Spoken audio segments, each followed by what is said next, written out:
Eu falo com você nesse dia sobre Jesus, o caminho de Jesus até o Getsemane. O caminho de Jesus até o Getsemane. Sem dúvida alguma, essa última semana de Jesus, essa última semana, nesse momento da vida de Jesus, ela significa para todos nós como um mapa espiritual da vida de quem escolhe obedecer a Deus.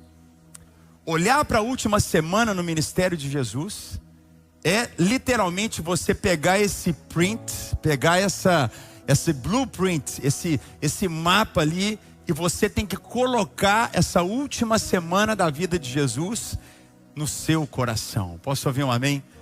É um reflexo não só da vontade de Deus, mas da vontade de Deus sendo cumprida. Não basta a gente saber qual é a vontade de Deus, ela precisa ser cumprida na nossa vida. Quem recebe essa palavra? Então, quando a gente olha para essa semana, que é para nós cristãos a semana mais importante da nossa fé, a gente tem que entender que o que Jesus viveu nessa semana, ela carrega para a gente uma mensagem que não é só sobre como Jesus morreu, mas a mensagem dessa semana é sobre como a gente tem que seguir Jesus. Vou falar de novo. Não é só sobre a morte de Jesus, mas é como que a gente segue Jesus. Cada aspecto que eu quero compartilhar com você nesse dia, não é só para a gente ver o que Jesus fez, é para a gente buscar fazer a mesma coisa. Amém? Não é só para a gente olhar e falar, olha, isso é histórico, foi assim, foi dessa forma. Não. É para a gente ver e falar, eu vou caminhar da mesma forma. Eu vou buscar viver da mesma maneira. A vontade de Deus que se manifestou na vida de Cristo ali, é a mesma vontade que tem sido preparada para a nossa vida. Eu posso ouvir um glória a Deus sobre isso? A gente vê nessa semana que muitos teólogos, a gente chama da semana da paixão de Cristo. É marcante porque muita gente olha para essa semana da paixão de Cristo como se Jesus estivesse fraco. Jesus, ele não estava fraco, pelo contrário, ele estava tão forte que ele estava disposto a cumprir o que Deus tinha para a vida dele. Não é a semana da fraqueza, é a semana da força. Não meça a força de alguém quando ela está sendo vitoriosa. Meça a força de alguém quando ela está passando pelas maiores batalhas. Então o que você vê na vida de Jesus aqui é como era forte o coração de Cristo na semana da sua morte. Porque Jesus, na semana da sua morte, guarda o que eu te falo, Jesus, ele não estava sendo levado. Diga para quem está do teu lado, Jesus, ele não estava sendo levado. Fala para ele, Jesus não estava sendo levado. Fala para ele assim, Jesus estava indo. É muito diferente. Não era Jesus sendo levado, não. Ele estava dizendo, eu vou. Eu quero. Eu vou cumprir. Eu quero que você saiba que é assim que Deus olha para você. Ele está dizendo, eu te amo. Eu tenho planos para a sua vida. Eu tenho caminhos preparados para você. Quem está pegando essa palavra? Então, Jesus, ele não estava sendo empurrado para cumprir aquele propósito doloroso, não. Ele estava indo por livre e espontâneo amor por cada um de nós. Se você tem motivo para adorar, dá um brado comigo, faz alguma coisa, porque ele foi, ele se entregou. Isso tem que marcar o nosso coração. João capítulo 10, no versículo 18, ele deixa claro, ninguém tira a minha vida, mas eu a dou por minha própria vontade. Eu dou a minha vida porque eu quero. Eu vou passar pelo que for necessário porque é o meu propósito. Eu vou chegar até a vontade do Pai, porque quem está pegando isso comigo é o blueprint da sua vida, meu irmão. É o mapa espiritual que Deus tem para você. Olhe para essa semana, nós vamos mergulhar aqui hoje, porque esse é o coração de Jesus, é o coração que nós precisamos ter. Essa semana Jesus, ele é reconhecido como o cumprimento talvez de 3 maiores palavras proféticas que todos os grandes profetas na velha aliança profetizaram. Ele é entregue como cordeiro no livro de Êxodo capítulo 12. Ali a palavra de Deus fala no versículo 5, o animal escolhido, ele será um macho de 1 ano, sem defeito, e ele pode ser o cordeiro ou o cabrito. Deus falou claramente com Moisés, era uma figura profética. Haverá alguém que, assim como esse cordeirinho vai morrer, tem alguém que vai morrer por nós um dia. Tem alguém que Jesus estava significando essa realidade. A terceira figura profética de Jesus indo ao rumo da cruz era o sumo sacerdote. Quando Deus fala com Moisés, ele chama Arão, coloca Arão como sumo sacerdote para tomar os sacrifícios. Em Levítico 16, versículo ali 33 fala, esse é um decreto perpétuo, contínuo para vocês. A entrega, a oferta vai ser feita uma vez por ano por todos os pecados de Israel, e tudo foi feito conforme o Senhor tinha ordenado a Moisés. Moisés então tomou Arão e falou, você vai como sumo sacerdote, você vai representar o pecado da nação inteira. Você vai perpetuamente viver essa realidade. E como um rei, quem crê que ele é o rei dos reis e senhor dos senhores? Zacarias fala isso claramente no capítulo 9. Naquele dia o Senhor, o seu Deus, o salvará como rebanho do seu povo, e como joias de uma coroa brilharão em sua terra. Você pode dar glória a Deus por isso aqui?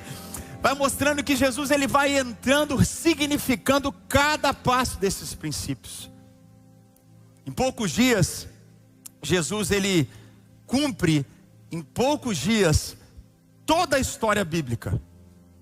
Em poucos dias Jesus cumpre toda a história bíblica. E o que é que faz você pensar que em poucos dias Deus não pode mudar o seu destino? Deus não pode mudar a sua história. Se em poucos dias, em uma semana, em poucos dias, tudo aquilo que foi profetizado por centenas de anos, por milhares de anos se cumpriu. Eu tenho boas novas para você. Essa semana Deus vai fazer milagres na sua vida. Eu creio nesses dias Deus vai mudar a nossa história. Deus está transformando. Quem está pegando essa palavra aqui, Ele vai pegar lugar de maldição e transformar em bênção. Ele vai transformar lugares de dores em cura, em vida. Nós tomamos essa semana. Primeira realidade que eu falo dessa semana de Jesus, que para nós marca o nosso coração. Estamos aqui para nos lembrar, nos identificar, analisar como isso pode ser transferido para a nossa vida diária. Primeira realidade, Jesus ele entra em Jerusalém e ele chora. Jesus entrou em Jerusalém e ele chorou. Lucas capítulo 19, versículo 41. Quando ele se aproxima, a palavra de Deus fala, ele viu a cidade e Jesus chorou sobre ela.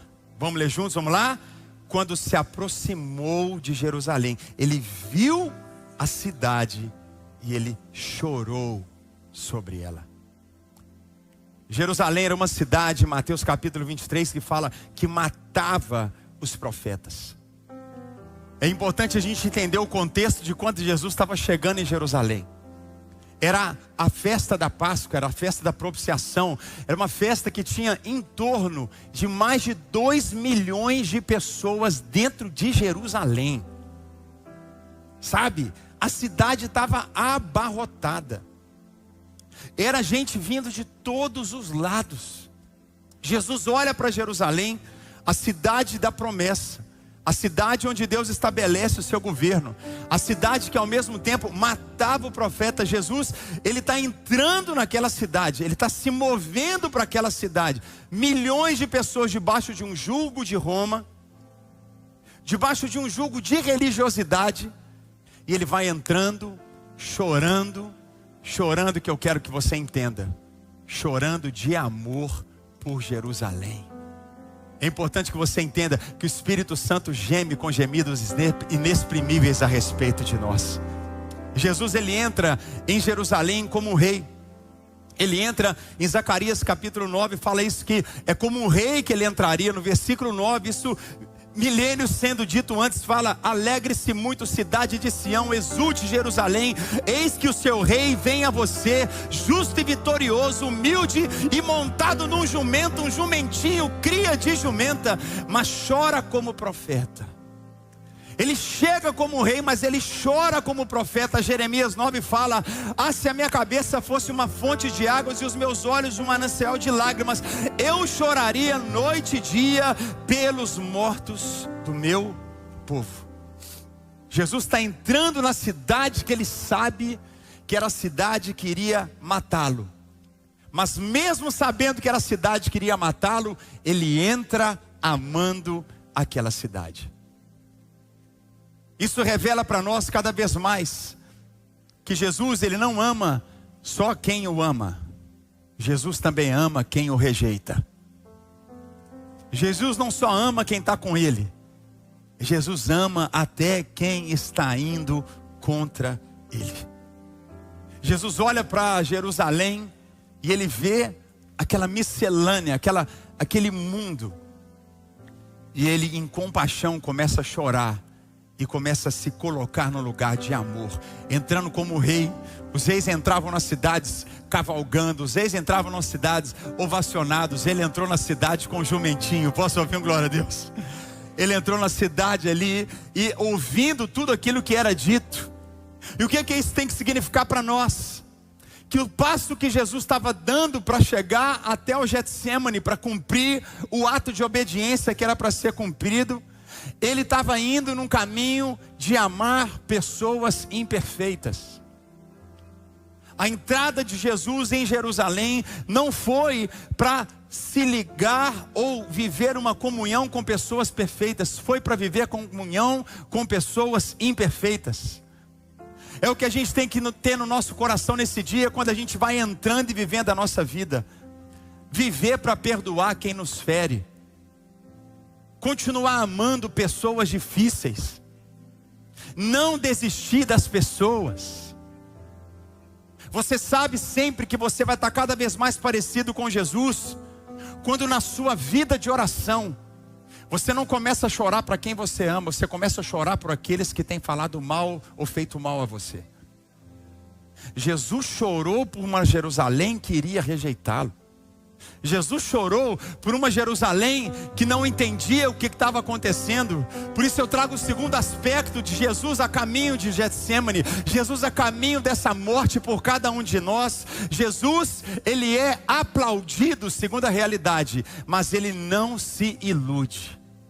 Jesus é aplaudido, mas ele não se ilude.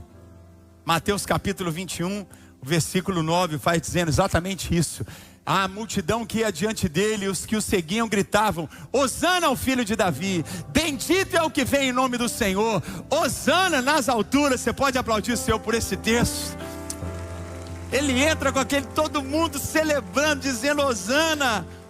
Essa expressão Hosana significa salva-nos agora. Salva-nos agora, salva-nos agora. O povo estava querendo esse Messias, vamos dizer assim, um Messias político, um Messias político. O povo queria uma libertação do jugo de Roma, do peso que eles viviam, do império romano que eles viviam. Eles queriam, presta atenção, um Salvador que resolvesse a vida deles.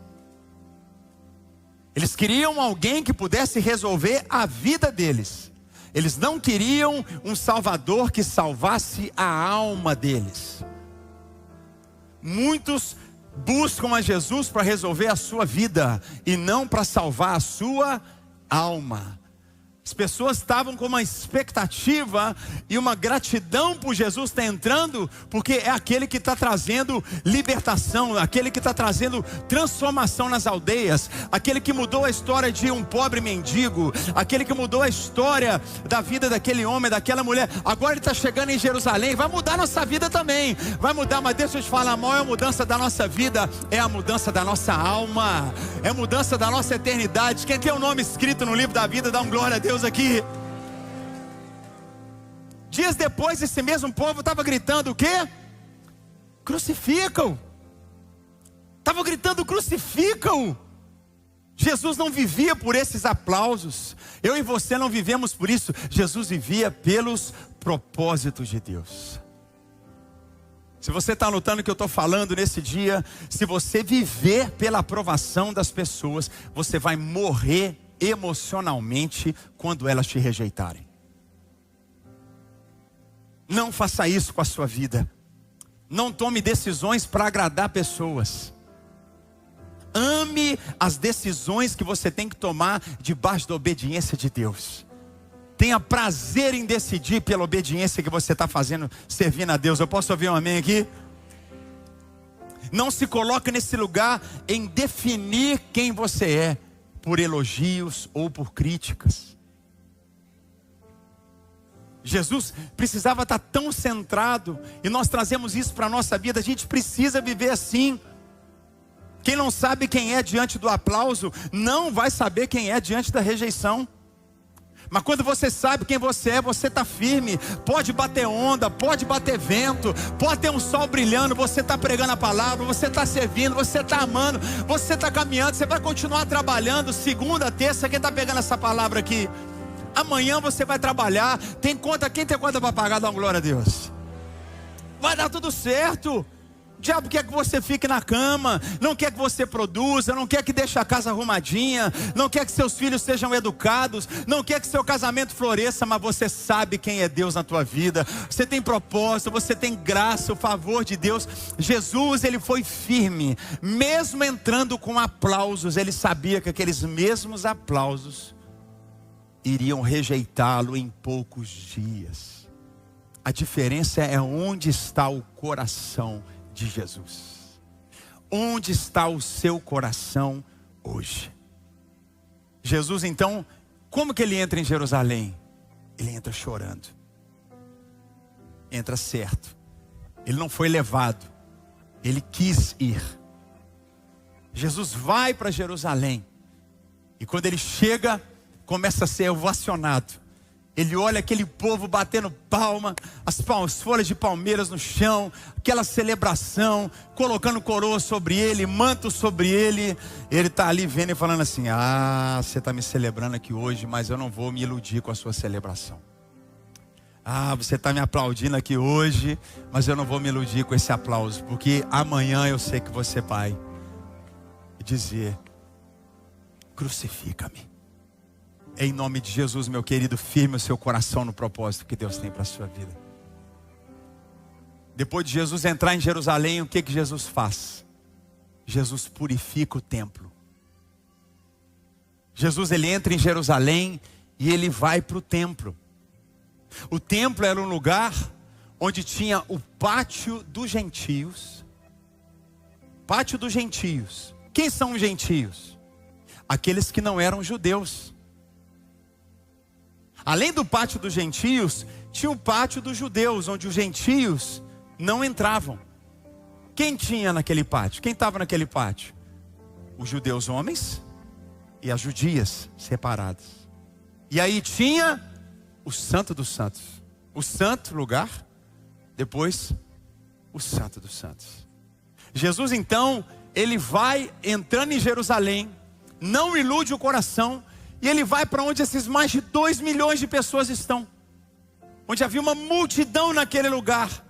Mateus 21, versículos 12 e 13 diz: Jesus entrou no templo, expulsou todos que ali estavam comprando e vendendo, derrubou a mesa dos cambistas e as cadeiras dos que vendiam o quê? Pombas. E lhes disse: está escrito, a minha casa será chamada casa de oração para todos os povos. Essa versão não tem essa frase.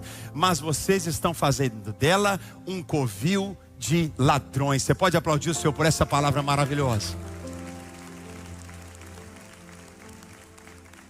O que Jesus fez? Terceira realidade: Jesus purifica o templo. Tinha um comércio no pátio dos gentios. Gente, entenda o seguinte: o pátio dos gentios era a oportunidade de quem não vivia a cultura judaica, mosaica, de quem não tinha como se aproximar de Deus.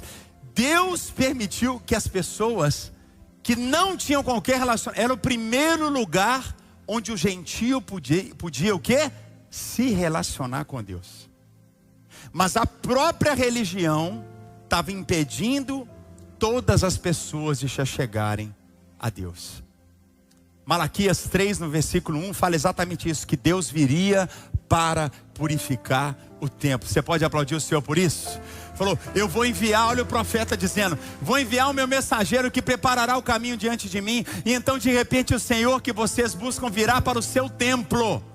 O mensageiro da aliança, aqueles que vocês desejam virá, diz o Senhor dos exércitos. Deus está falando exatamente do templo. O que era vendido no templo? É muito importante entender. No templo em qual lugar? Na entrada do pátio dos gentios. Animais eram vendidos para sacrifício. Como no contexto da época, as pessoas elas vinham de todas as partes. Não tinha esse negócio de carrinho com ar-condicionado não. Quem está comigo aqui? Nem trem, nem metrô não, nem motinha não. Era a pé, carregando as bolsas. Quem está comigo aqui?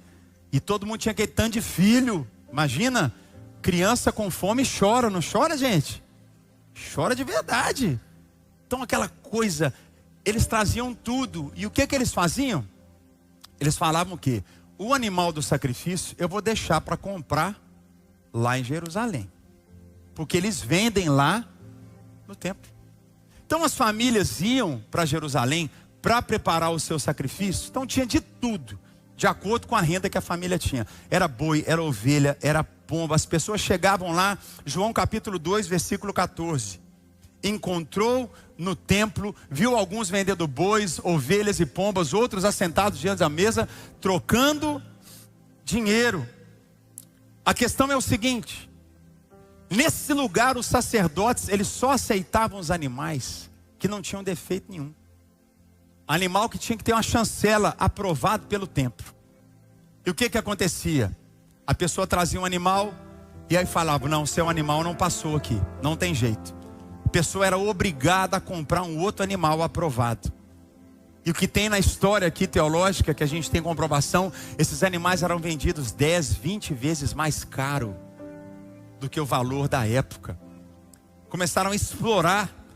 Quando Jesus fala de cambistas, é porque Mateus 21, 12, vamos ler Mateus 21, 12, vai falando claramente isso. Ele menciona, tinham cambistas. Jesus então entrou no templo, ele já entrou, em qual pátio? O pátio dos gentios, de quem ainda não era judeu. Naquele pátio que era a oportunidade das pessoas se aproximarem de Deus, todas as nações. Ele chega ali e ele viu, expulsou aqueles que estavam comprando e vendendo, derrubou as mesas dos cambistas e cadeiras dos que vendiam pombas. Eles vinham todo mundo de onde? Do Império Romano. Como que era a moedinha? Tinha o rosto de César na moedinha. O rosto, a moeda de César. Então essas moedas, elas eram consideradas para os judeus uma moeda idólatra. Essa moeda não pode ser usada aqui no templo. Então o que eles faziam? Eles iam trocar a moeda do templo pelo shekel, pela moeda do povo de Israel. Tinha que trocar essa moeda. Aí o que os cambistas faziam? Exploravam nessa hora. Tinha um câmbio que eles cobravam mais caro. Era todo um sistema para destruir. Jesus foi ficando irado. Glória a Deus, gente, por isso. Jesus foi ficando irado com isso. Nessa semana que ele estava indo, ele entra em Jerusalém, ele chora por Jerusalém, ele não se ilude por aquilo que estava acontecendo. Ele vai para a igreja, igual nós estamos vindo, ele está indo para o templo. Mateus 21, 13, está dizendo lá, está escrito: a minha casa será chamada casa de oração para todos os povos. Mas vocês estão transformando em covil de ladrões. Ele está recitando aqui o que o profeta Isaías, no capítulo 56, versículo 7, ele fala: a minha casa será chamada, diga comigo, casa de oração para todos os povos. Onde estavam todos os povos, não só os judeus? Estava lá no pátio dos gentios. Mas Israel fez o que? Transformou o lugar de todas as nações, onde todo mundo podia orar, onde todo mundo já entrava no templo, um lugar de um mercado barulhento. Era animal, era bicho, era dinheiro, era lugar para orar, era lugar para buscar Deus, era lugar para cantar louvores. E aquele lugar começava a ficar todo bagunçado. E o que Jesus viu ali, o que eu quero que a gente pegue nesse momento, é que o pecado principal não era só a questão do comércio, mas era que o contexto estava impedindo as pessoas de orar e de se achegarem a Deus. O contexto estava impedindo as pessoas de orar e viver a presença de Deus. Por isso Jesus se revolta. Jesus fala, é covil de ladrões. Quem está pegando essa palavra comigo em nome de Jesus? Ele fala em Jeremias 7:11. O profeta, ele profetiza, ele fala isso. Acaso essa casa que leva o meu nome tornou-se para vocês um covil de ladrões? O contexto que Jeremias está chamando o povo no seu período de covil de ladrões. Presta atenção, com muito amor eu escrevi isso aqui para você. Porque o povo vivia uma vida de pecado. O povo vivia uma vida de roubo. Vivia uma vida de opressão. E depois ia para o templo achando que estava tudo bem. O povo vivia uma vida errada. Usava a religião, pega isso comigo, usava a religião como esconderijo. Meu querido, eu tenho boas novas. Jesus vai sacudir o templo. Que Jesus venha sacudir o templo. Que nosso Deus é zeloso. Pode aplaudir o Senhor mesmo. Deus é Deus de zelo. Deus é Deus de zelo. Deus é Deus de cuidado. Jesus chora, Jesus entra. O primeiro lugar que ele vai, ele já vai para o templo.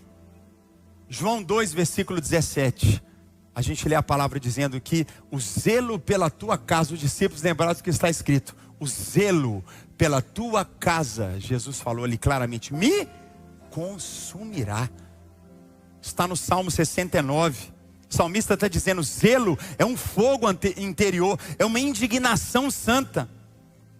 Jesus, ele, presta atenção, ele não perdeu o controle em nenhum momento, gente. Jesus estava revelando o coração de Deus. O que Deus queria? Que todas as nações o adorassem. O que Deus queria? Que não houvesse impedimento para ninguém louvá-lo. Porque nada pudesse impedir. Igreja é lugar de ativação. Igreja é lugar de liberação. Igreja é lugar de entregar a vida, entregar a alma. Eu posso ouvir um amém aqui, gente? Deus estava querendo que fosse um lugar de santidade, de justiça, de verdade. As pessoas buscando a Ele. Jesus se revolta, revela o coração de Jesus. E nos mostra uma chave muito importante. Para Jesus salvar, Ele sempre vai ter que confrontar. Vou falar de novo. Para Jesus salvar, Ele sempre vai ter que antes confrontar. Para Jesus usar, Ele vai ter que limpar. E essa tem sido uma das nossas orações. Limpa mesmo, Jesus. Limpa mesmo. Eu posso ouvir um amém aqui? Antes de Deus fazer algo grande na nossa vida, Ele vai mexer em tudo que está errado na nossa vida. Esse é o nosso Deus. Hoje o templo não é esse prédio. Sem constrangimento, fala para quem está do teu lado, o templo é você. O templo é você. Hoje não é sobre o que Jesus está fazendo na vida de alguém. É para você olhar para si e falar, o que Jesus está fazendo na minha vida? Eu sou o templo. É para você olhar para você, templo. O seu endereço espiritual. Será que eu tenho deixado Deus tratar no meu caráter? Será que eu tenho abandonado pecados escondidos na minha vida? Eu organizo a minha vida espiritual. Será que eu volto para esse lugar de oração? Eu volto para a palavra? Eu quero que a gente faça um pedido nessa manhã em nome de Jesus. Não peça a Deus só para te usar, não. Se você não puder, deixa Deus limpar você. Quer que Deus te use? Deixa Deus limpar. Posso ouvir um amém? Foi esse amor de Jesus. Você pode aplaudir o Senhor mais uma vez? Foi esse amor dele quando ele entra no templo. Estou falando de milhões de pessoas. Ele chegando naquele lugar.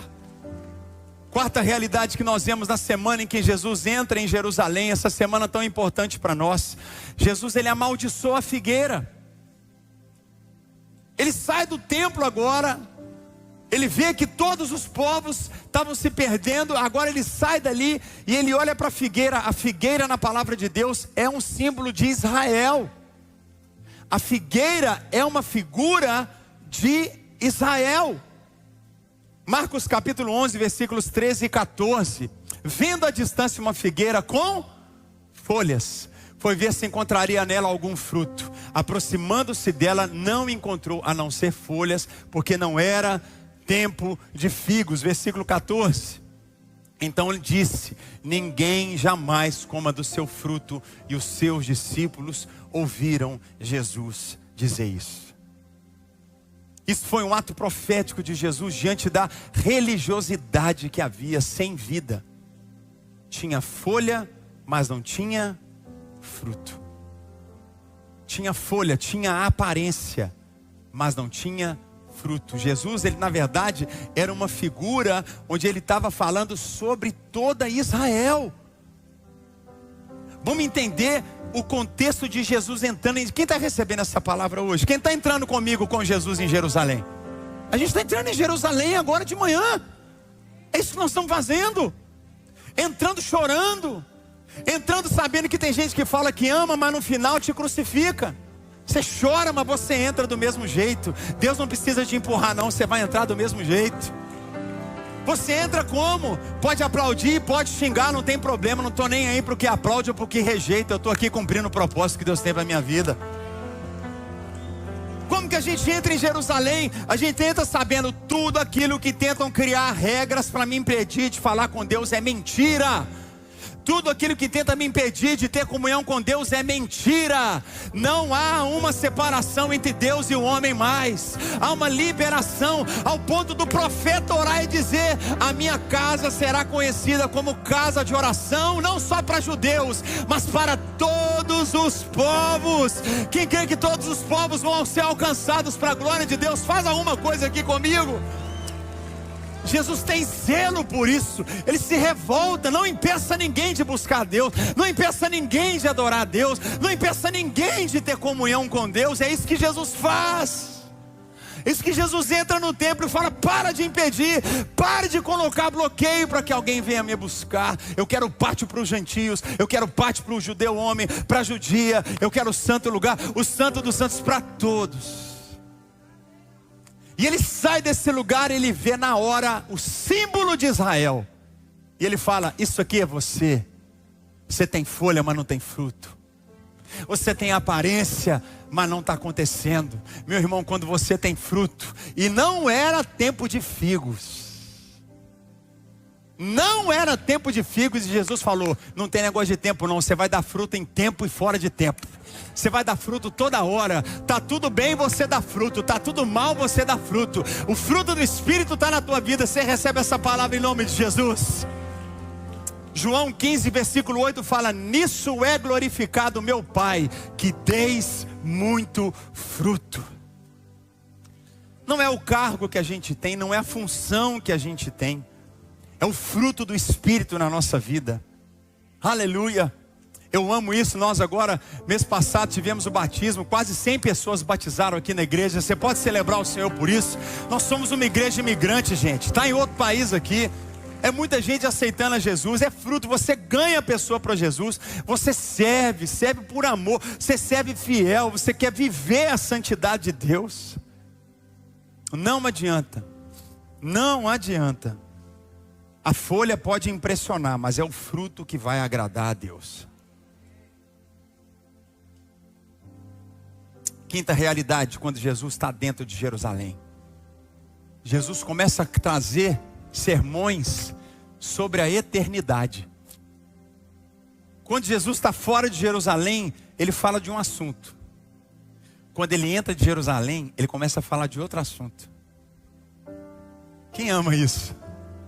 Você vê isso na vida de Jesus. Está em Mateus 24, Mateus 25, lá no Monte das Oliveiras, quando ele começa a pregar. E ele começa a fazer sermões tão proféticos, onde ele começa a falar do quê? Pega comigo, Lagoinha. Ele começa a falar do fim dos tempos. Jesus começa a falar do fim dos tempos. Ele não falou isso nos 2 anos e meio, quase 3 anos do ministério. Ele fala da parábola das 10 virgens. Foi lá dentro de Jerusalém que ele começa a falar da parábola das 10 virgens. É lá que ele começa a falar dos talentos. É dentro de Jerusalém que ele começa a falar claramente sobre o juízo final de Deus. Isso acontece exatamente na semana da morte de Jesus. É como se Jesus, cada vez mais perto da cruz, mais ele falava da eternidade. Quanto mais perto da cruz, nosso Senhor Jesus mais falava: a vida não acaba aqui não, tem mais depois. Fica firme, guarda o teu óleo, guarda aí o teu talento, porque eu vou voltar, o Senhor vai voltar. Eu posso ouvir um amém aqui, gente? Isso para nós é um reflexo quando a gente vai entendendo a cruz, como Jesus foi trazendo o aspecto da cruz ali dentro de Jerusalém. A nossa prioridade começa a mudar. Fala para quem está ao teu lado: entra em Jerusalém logo, meu filho. Quando você entra em Jerusalém, seu assunto começa a mudar. Seus valores começam a mudar. Quem está comigo aqui? O seu tempo começa a mudar. Suas decisões começam a mudar. Você começa a ter mais assuntos sobre Deus, sobre a eternidade, sobre a palavra de Deus, sobre o Espírito Santo. Você começa a ter mais tempo para viver a vontade de Deus, entender o que Ele quer. Você vai entrando em Jerusalém, você vai a caminho desse propósito. Quando a gente entende essa eternidade, você vai parando de viver para coisa pequena. Você vai parando de viver essa vidinha pequena. Quem está comigo aqui? Meu Deus do céu, você vai parando de seguir muita gente no seu Instagram, que você fala assim: meu Deus do céu, o que eu estou seguindo esse aqui? O que esse artista tem para falar comigo? O que essa fofoqueira tem para falar comigo? O que esse cara mundano tem para falar? Você vai mudando, você vai entrando em Jerusalém, você vai chegando mais perto da cruz, vai mudando suas prioridades, muda, seu sermão muda, sua palavra muda, seu caráter muda. Você vai entrando em Jerusalém, seu assunto muda. Se Jesus mudou o sermão dele quando ele foi chegando perto da cruz, quem somos nós para não mudar a nossa vida? Quando a gente entende a eternidade, a gente para de viver para coisas pequenas. Foi nessa semana que nós estamos mergulhando e andando com Jesus, que ele celebrou a última ceia. Lucas capítulo 2, 22, versículo 19 e 20. Jesus tomou o pão, deu graças, partiu, deu aos discípulos dizendo: esse é o meu corpo que é dado em favor de vocês. Façam isso em memória de mim. Versículo 20. Da mesma forma, depois da ceia, Jesus tomou o cálice. Disse: esse é o cálice da nova aliança no meu sangue. Faça isso em favor de vocês, em memória de mim. Jesus toma o cálice, que é como o cálice do Cordeiro. O cálice do Cordeiro, João Batista, ele olha lá em João 1, 29, ele fala: esse é o Cordeiro de Deus, que tira o pecado do mundo. Gente, Jesus sabia que ele ia morrer. Mas mesmo sabendo que ele ia morrer, ele se assenta na mesa com quem o amava e com quem o traía. Jesus, na semana que ele sabia que ele ia agonizar a morte, ele escolheu a comunhão. Quem está pegando essa palavra comigo aqui? Pessoas maduras espiritualmente vão sempre escolher a comunhão. A comunhão. Quem está pegando essa palavra? Está junto. Fala para quem está ao teu lado: vamos caminhar junto, meu irmão. Vamos caminhar junto. Eu amo essa passagem. Nessa semana da morte de Jesus, ele disse: eu vou tomar da ceia, eu vou ter comunhão. Judas, senta aqui pertinho. Como é que tá, Judinha? O que eu faço na prática? O que é a prática disso, gente, que Jesus fez para nós? Jesus valorizou a comunhão. O que é comunhão para nós? É igreja. É igreja. Valorizou mesa, tempo de mesa. Quem está feliz aqui, daqui a pouco tem almoço. Dá um glória comigo aqui. É o tempo da mesa. É o tempo de perdão. É tempo de reconciliar. É tempo de dizer: temos aliança. Antes da cruz, Jesus, ele assenta na mesa. Ele estabelece relacionamentos exatamente no período mais difícil da sua história. Em nome de Jesus. Assim como Jesus celebra essa última ceia, isso tem que estar queimando no nosso coração. Nós caminharemos em comunhão, independente das circunstâncias. Nós caminhamos em comunhão. Meu irmão, você não foi feito para andar sozinho. Não dá, não fique sozinho. Relacione, envolva. Quando a gente fala do grupo de crescimento, a gente não está falando de um sistema, nem de uma estratégia não. A gente está falando do que é a igreja. A igreja só tem que ter um nome, tem que ter um nome. Então chama grupo de crescimento, pode chamar o que for. Célula, encontro, estamos juntos. E aí, como é que vai? Tudo bem? Pode chamar do que for, não é isso. É 2 ou 3 de nós juntos, lendo a Bíblia, orando, tomando, amém, tendo comunhão junto, vivendo a graça de Deus, ajudando um ao outro. Jesus, no meio daquilo tudo, ele falou, vem cá. Vamos viver a comunhão. Na semana que Jesus entra em Jerusalém, Jesus vê a foto, a cara de Israel, e ele fala, tem folha, mas não tem fruto. Ele olha para os discípulos, ele fala, vem cá, eu preciso de vocês aqui comigo. Ele chama todos, chama Judas também. Quem faz você pensar que não tem ninguém pronto para trair você na sua mesa? E não é porque traiu você que você não vai se assentar.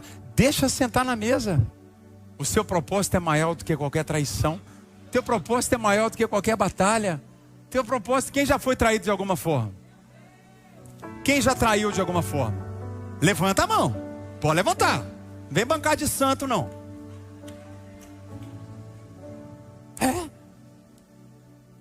Muito fácil dar pedrada nos outros e não dar pedrada em você mesmo. Valorize a comunhão. Vá para esse lugar. E onde Jesus sai exatamente da ceia é a 7ª realidade. Quem está pegando essa palavra comigo? Jesus, ele chama os discípulos e fala assim, eu preciso lavar os seus pés. Nossa. Na semana da morte de Jesus, ele podia estar pensando nele, mas ele pensa nos discípulos. Ele podia estar pensando tanta coisa, gente. Quem lavava o pé das pessoas, gente, era escravo. Rei não lava pé de ninguém, não. Servo é que lavava o pé. Na semana da morte do nosso Salvador, ele priorizou a comunhão. Ele priorizou falar, eu não quero saber como você aparenta, eu quero saber se você tem fruto de verdade. Ele priorizou dizendo, não deixa nada impedir você de ter comunhão com Deus. Quebra tudo aquilo que te impede de ter comunhão com Deus. Jesus, ele quebra, ele fala, não olha nenhuma realidade externa, seja convicto daquilo que você tem que fazer e vá cumprindo o que Deus tem para a sua vida. Jesus pega os discípulos, João capítulo 13, versículo 5. João 13, versículo 5, depois disso Jesus derramou água numa bacia e ele começou a lavar os pés dos seus discípulos, enxugando-os com a toalha que estava em sua cintura. O reino de Deus, ele é constituído, a igreja, a família é firmada por pessoas que servem. A nossa vida, eu e você estamos aqui para servir. Eu posso ouvir um amém aqui? Quer se parecer com Jesus? Quem quer se parecer com Jesus? Amém? O que a gente tem que fazer? Servir. Ir para esse lugar de servidão. É servir em casa, é servir na igreja, é servir pessoas, é ajudar sem a pessoa saber que você está ajudando. Eu posso ouvir um amém aqui, gente? Não tem nada melhor na vida que você poder fazer algo por alguém que ninguém sabe. É um segredo seu. Nossa, mas é bom demais. É um trem que não tem preço. Aí se alguém fala, você não faz nada, você fala assim, você não é crente não. Você não vê? Oh, meu querido, você está por fora. Você não está entendendo o que Deus está fazendo. Você faz inclusive aquilo que ninguém quer fazer. E Jesus lavou os pés dos discípulos. Não tem jeito. Todo orgulho na nossa vida não sobrevive quando você escolhe pegar uma toalha na mão. Quer quebrar seu orgulho? Pega a toalha na mão. Fala, vou servir, vou dedicar ainda mais, vou fazer ainda mais, vou caminhar mais uma milha. Amém? Ninguém está falando amém, né? Não precisa falar. Eu vou dar outra face. Isso é maravilhoso. E foi exatamente do lava-pés que Jesus tem com os discípulos, que é a 8ª realidade que eu quero iniciar para nos preparar para a sexta-feira dessa semana. Jesus vai para o Getsemane. Diga para quem está do teu lado: pode ir para o Getsemane, meu irmão. Mateus capítulo 26, versículo 39. Indo um pouco mais adiante, prostrou-se com o rosto em terra. E ele orou dizendo: meu Pai, se for possível, afasta de mim esse cálice. Contudo, não seja como eu quero, mas sim como tu queres. Nós falamos domingo passado, Getsemane significa a prensa do azeite. É quando é prensado. Eu posso ouvir um glória a Deus por isso aqui? É a unção que vinha sobre reis, era a unção que vinha sobre sacerdote, era aquilo que acendia a luz, a vela, era a medicina. O azeite vinha quando a azeitona era esmagada. Mas eu quero que você saiba disso. Da mesma forma que no jardim veio a queda, foi também no jardim que Deus começou a fazer todas as coisas novas. Eu quero que você fique em pé no seu lugar. Foi no jardim. Deus é especialista de pegar o contexto e aquilo que foi para destruir, para gerar vida e vida plena. Posso ouvir um amém aqui nesse dia? Presta atenção nesse último ponto. Eu peço para que nada tire a sua atenção. Nada tire a sua atenção nesse momento. A maior batalha de Jesus, escuta o que eu te falo. A maior batalha de Jesus, olhe bem para mim, não foi a cruz. Não foi a cruz. A maior batalha de Jesus foi a vontade dele. Foi a vontade dele. Foi ele querer. Getsemane foi o lugar da decisão de Jesus. Getsemane foi o lugar da dor, foi o lugar da obediência, foi o lugar que ele entregou a vontade dele. Quem está pegando essa palavra comigo? É esse lugar hoje que nós estamos indo com Jesus, entrando em Jerusalém com Jesus, passando por aquilo que Jesus passou um pouco aqui. A gente está fazendo isso em pouco tempo que a gente tem aqui. Que não haja um movimento na igreja, por favor, por favor, por favor, por favor. O que a gente vê na prática é uma obediência sem entender. É continuar o que Deus tem para a tua vida, mesmo que você tenha pavor e medo a ponto de suar sangue. O que nós estamos vendo aqui, ele dizendo: eu vou fazer a vontade de Deus. O que a gente está vendo aqui é essa oração onde ele está alinhando a vontade dele com a vontade de Deus. Getsemane é esse lugar onde os grandes desafios que a gente tem são decididos quando a gente fala: Deus, o Senhor está no controle de todas as coisas. Feche os seus olhos, só escute o que eu tenho para te falar em nome de Jesus. Todos querem a ressurreição. Todos querem a ressurreição. Todos querem o Jesus ressuscitado. Mas ninguém quer o Getsemane. Ninguém quer o Getsemane. Todo mundo quer coroa. Todo mundo quer coroa, mas ninguém quer cruz.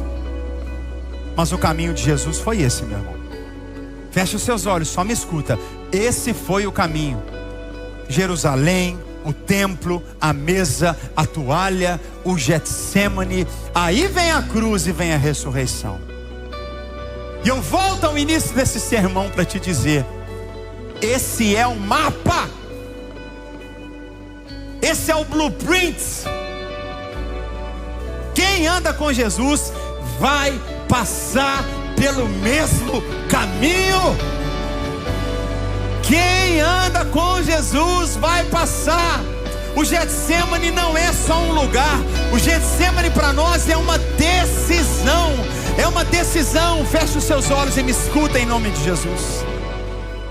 Alguns de nós aqui hoje, a gente está em Jerusalém. O que é isso? Você está lidando com pessoas difíceis. Você está lidando com gente que um dia te dá bom dia, no outro dia quer te matar. Você está lidando, talvez você está entrando em Jerusalém. A sua luta hoje é essa: eu estou entrando em Jerusalém. Ou talvez você está lidando no templo. Deus está tratando área da tua vida. Acaba com esse pecado de uma vez. Acaba com isso que está errado, está escondido. Acaba com aquilo que tem te impedido de adorar a Deus. Chega! Alguns de nós podemos estar diante de uma figueira, onde Deus está falando: eu não quero saber aquilo que todo mundo está vendo na tua aparência, eu quero fruto de verdade na tua vida. Eu quero ver fruto na tua vida. Eu não quero um crente de aparência.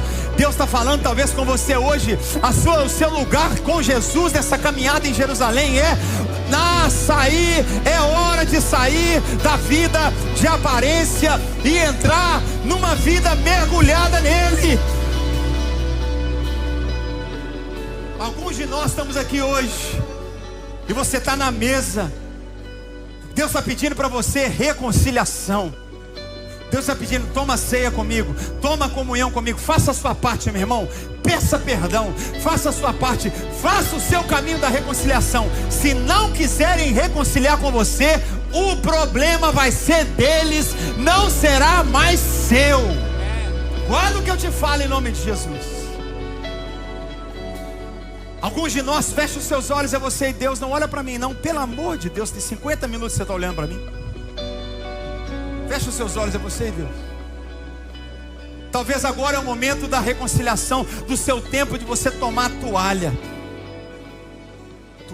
Imagina Jesus, gente. Andou sobre as águas, ressuscitou morto. Era o rei dos reis, era o próprio Deus na terra. Ele pegou a toalha depois da ceia. Vou lavar seu pé. O escravo lava o pé, eu sou escravo, eu sou servo, eu vou lavar o seu pé. Deus está pedindo para você servir. Você não serve ninguém, você não serve a igreja, você só está para criticar, xinga todo mundo que serve, nada está bom para você, nunca serviu em nada na igreja, você é cliente da igreja, você não é membro da igreja, é nada. Está pedindo: serve, vai servir a tua família, coloca nesse lugar, entrega mais e mais. Ou alguns de nós estamos aqui como num Getsemane. É hora de entregar. É hora de entregar completamente, dedicar, de dizer: Senhor, toma, é seu, estou colocando nas tuas mãos. É Jerusalém, é o templo, é a figueira, é a mesa, é a toalha, é o Getsemane. E o Getsemane, Lagoinha, eu estou aqui para falar, é o lugar mais difícil. Porque no Getsemane você não está lutando com o diabo. No Getsemane você está lutando com a sua própria vontade. A sua vontade talvez é desistir, é de sumir. A tua vontade é de fazer outra coisa, mas você está dizendo: Deus, eu estou aqui para fazer a tua vontade. Recebe essa palavra que eu libero na tua vida em nome de Jesus. O maior inimigo do propósito de Deus não são as pessoas. Não são as pessoas. O maior inimigo da vontade de Deus não é o diabo, não são as circunstâncias. Muitas vezes é a nossa própria vontade. E eu quero que você erga a tua mão e diga: Senhor, eu quero te adorar, eu quero te servir, eu te entrego a minha vida. Você pode abrir teu coração. Nessa semana que Jesus entra em Jerusalém, nessa semana que Jesus se entrega em amor por nós, é a semana de dizer: a minha vontade é fazer a vontade de Deus. Era para eu ser crucificado, era para eu ser morto, era para eu ser perdido, mas Ele se deu por mim. Eu amo, eu adoro, eu agradeço. Você pode erguer suas mãos e agradecer a Ele. Meu Deus, que tempo maravilhoso nós vivemos. Como é importante ter você aqui conosco. Quero deixar aqui com você a oportunidade para deixar seu testemunho, seu pedido de oração nos comentários. A sua palavra é muito importante para nós. E aqui sempre vamos vivendo em adoração, em palavra, em comunhão, não com você assistindo o culto, mas você também sendo parte do culto ao nosso poderoso Senhor Jesus. Que Ele te abençoe e até o nosso próximo encontro.